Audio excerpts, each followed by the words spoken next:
Hello guys, welcome to Srivani blogs. ఇది ఏంటంటే నేను నిన్న ఊరికి వెళ్ళాము. నైట్ లేట్ అయిపోయింది. ఊరి నుంచి వచ్చేసరికి 11 అయిపోయింది. 11 అయ్యేసరికి మేము ఇక్కడ మనకి నెక్సెస్ మాల్లో ఫస్ట్ షములపూడికి వెళ్ళాము రెస్టారెంట్కి. అక్కడ క్లోజ్ ఉంది. ఇక్కడ పరంపర అని ప్యూర్ వెజ్ రెస్టారెంట్ ఉంది. అక్కడికి వెళ్ళి గార్లిక్ బటర్ నాన్ ఆర్డర్ చేసుకున్నాం. వెజ్ తడకా ఆర్డర్ చేసుకున్నాం. టేస్ట్ అయితే వండర్ఫుల్, చాలా బాగుందండి.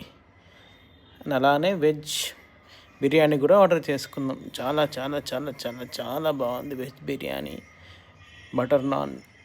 వెజ్ తడకా అయితే వండర్ఫుల్. అందులో క్రీమ్ వేసి చాలా బాగుంది, చాలా చేసి ఇచ్చారు. లాస్ట్ ఆర్డర్ మాదే. ఆ లడ్డు ఏమో చెప్తా అంటే చూడండి ఒకసారి.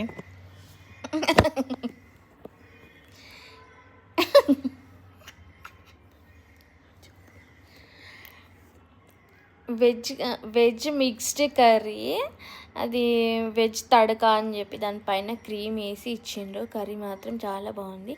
ఆ కర్రీతోనే మేము వెజ్ బిర్యానీ తిన్నాము కాంబినేషన్గా. అసలు టేస్ట్ మాత్రం అదిరిపోయిందండి. అండ్ ఎప్పుడే నాన్ వెజ్ కాకుండా ఇట్లా మంచి రెస్టారెంట్లో వెజ్ ట్రై చేస్తే మనకి వెజ్జీస్ తిన్న ఫీలింగ్ వస్తుంది. కానీ taste wise butter garlic non and veg biryani రెండు సూపర్ ఉన్నాయి. Thank you guys.